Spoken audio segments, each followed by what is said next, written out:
The rain was coming down in sheets as I drove home, the windshield wipers battling to keep the road visible. I was late, as usual, but tonight was different. Tonight was our anniversary, 12 years with Emily. I'd booked a table at the Gilded Spoon, her favorite restaurant, and I knew she'd be looking forward to it. I pulled into the driveway of our suburban home in Willow Creek, a sense of anticipation bubbling inside me. The house was dark, which wasn't unusual. Emily often worked late at the hospital. She was a dedicated nurse, always putting others first. As I unlocked the front door, a strange silence hung in the air. It wasn't the usual quiet of an empty house. It felt heavier, expectant. I flipped on the light switch and the living room sprang to life. No Emily. A quick glance at the kitchen confirmed she wasn't there either. "Emily," I called out, my voice echoing through the house. No response. A prickle of unease ran down my spine. Emily was always meticulous about leaving a note if she was going to be late or had to go back to the hospital. I checked the usual spots: the fridge, the kitchen counter, the hallway table. Nothing. I pulled out my phone and dialed her number. It rang and rang, then went to voicemail. "Hey, it's Emily. Leave a message." "Hey Em, it's me. I'm home. Just wondering where you are. Call me when you get a chance. Happy anniversary." I hung up, a knot forming in my stomach. I decided to check her study.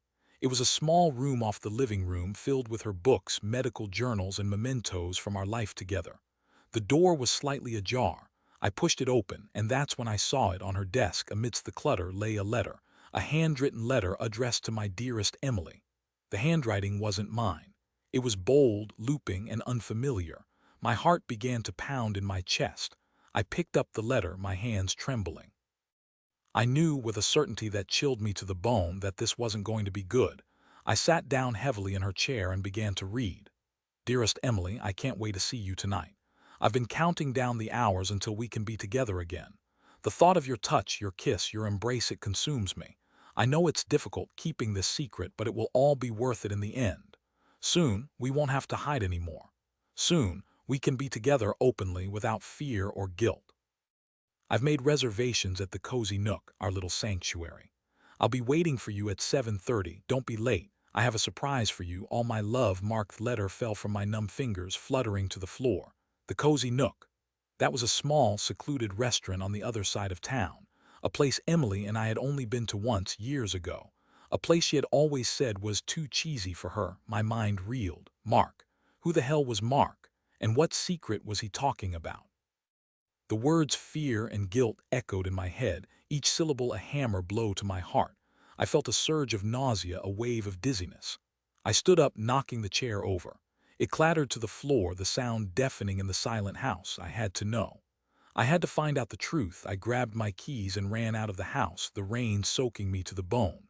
I jumped into my car, started the engine, and sped off towards the Cozy Nook. The drive was a blur. My mind raced, trying to make sense of what I had just read. Could it be true? Could Emily, my Emily, be having an affair? We had been together for so long. We had built a life together, a home, a family. We had shared so many joys and sorrows, so many triumphs and defeats. How could she do this to me? The restaurant was located in a quiet, dimly lit street.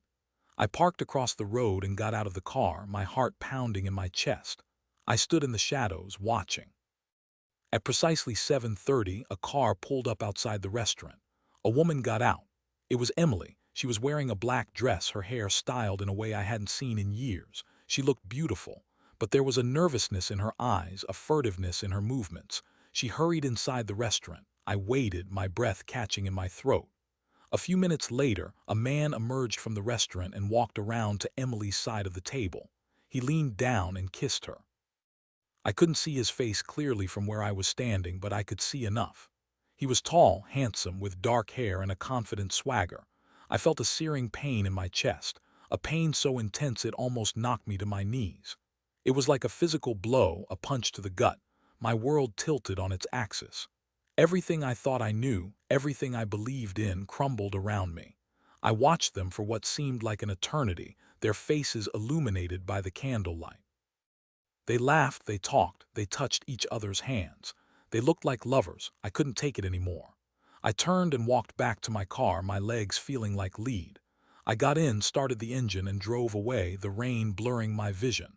I drove aimlessly, not knowing where I was going. I just needed to get away, to escape the pain, to escape the reality of what I had just witnessed.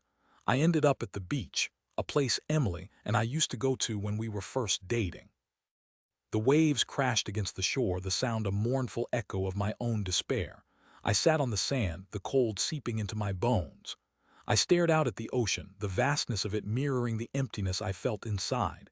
How could she do this to me? Why? I replayed our life together in my mind, searching for clues, for signs, for anything that could explain her betrayal. But I found nothing. We had been happy, or so I thought. We had been in love, or so I believed. I stayed at the beach until dawn, watching the sun rise over the horizon. As the first rays of light pierced the darkness, I made a decision. I couldn't stay in this marriage. I couldn't live with the knowledge of her betrayal. I drove home, my mind clear, my resolve firm. I walked into the house, the silence no longer expectant but final. I found Emily in the kitchen making coffee. She looked up, her eyes widening when she saw me. "John, where have you been? I've been worried sick," she said, her voice filled with false concern. I didn't say anything. I just looked at her, my eyes filled with a mixture of anger and sadness. She shifted uncomfortably under my gaze. "What's wrong?" she asked, her voice trembling slightly. I reached into my pocket and pulled out the letter. I held it out to her. She took it, her eyes scanning the words. As she read, her face paled, her hands shaking. "Where did you get this?" she whispered, her voice barely audible. "It doesn't matter," I said, my voice flat. "What matters is that it's true, isn't it?" She didn't answer. She just stood there, her head bowed, her shoulders slumped. "Is Mark?" I asked, my voice rising. She finally looked up, her eyes filled with tears. It's complicated," she said. "Complicated," I repeated, my voice incredulous. "You're having an affair. How can that be complicated?" "I didn't mean for it to happen," she said, her voice pleading. It just happened," I said, my voice filled with scorn. "You met him for dinner. You kissed him. That doesn't just happen." I know," she said, her tears flowing freely now. "I'm so sorry, John. I never wanted to hurt you, but you did hurt me," I said, my voice breaking. "You broke my heart. You destroyed our marriage. You betrayed me in the worst possible way." She sank to the floor, sobbing uncontrollably. I stood there watching her, feeling nothing but a cold, empty void inside me. "I want a divorce," I said, my voice devoid of emotion.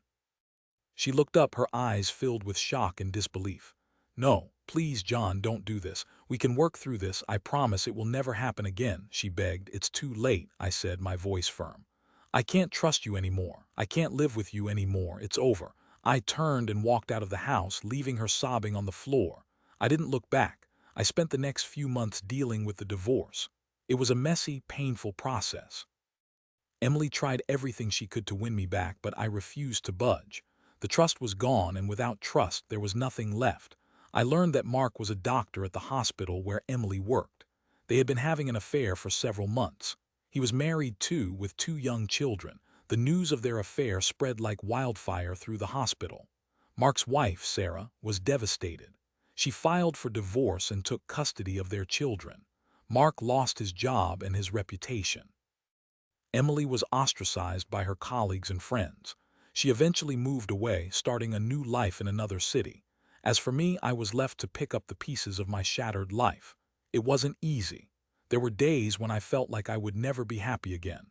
But slowly, gradually, I began to heal. I focused on my work, my friends, and my family. I started exercising, eating healthy, and taking care of myself. I rediscovered old hobbies and explored new ones. I learned to live alone, to be content with my own company. I learned that I was stronger than I thought I was. One day, about a year after the divorce was finalized, I received a phone call from Sarah, Mark's ex-wife. "John, it's Sarah," she said, her voice hesitant. "Sarah, how did you get my number?" I asked. "It doesn't matter," she said. "I just wanted to thank you." "Thank me? For what?" I asked, confused. "For exposing Emily and Mark's affair," she said. "If you hadn't done that, I would still be living a lie. I would still be married to a man who was betraying me." "Didn't do it for you," I said. "I did it for myself." "No," she said. "But you helped me too. You gave me the courage to leave him, to start over. And for that I am eternally grateful." We talked for a while longer, sharing our stories, our pain, our hopes for the future. As I hung up the phone, I felt a sense of closure, a sense of peace. I had survived the betrayal. I had moved on, and I was stronger for it. 2 years later, I met Olivia. She was kind, intelligent, and beautiful. She was everything Emily wasn't. We fell in love slowly and cautiously. We took our time building a foundation of trust and respect. We got married in a small ceremony on the beach, the same beach where I had sat and mourned the end of my first marriage. But this time there were no tears, no pain, no regrets. Only joy, hope, and love. As I stood there holding Olivia's hand, watching the sun set over the ocean, I knew that I had finally found happiness again. I had finally found my way back from the darkness. Emily's betrayal had been the most painful experience of my life. But it had also been a catalyst for change, a turning point that had led me to a better, brighter future. I had lost a wife, but I had gained myself. 5 years after I remarried, I received a message on social media. It was from Emily. "John, I know it's been a long time, but I wanted to reach out and apologize," she wrote. "I know that what I did was wrong, and I'm truly sorry for the pain I caused you. I hope that one day you can forgive me." I stared at the message, my heart pounding in my chest. I didn't know what to say. After a long pause, I typed a reply: "Emily, I appreciate your apology. I have moved on with my life and I am happy. I hope that you have found happiness too. I forgive you." Sent the message, then closed my laptop. I didn't know if she would reply, and I didn't care. I had said what I needed to say. I had released the last vestiges of anger and resentment. I walked into the living room where Olivia was waiting for me. She smiled at me, her eyes filled with love. I sat down beside her, wrapped my arm around her, and pulled her close. I was home. I was safe. I was loved. And that was all that mattered.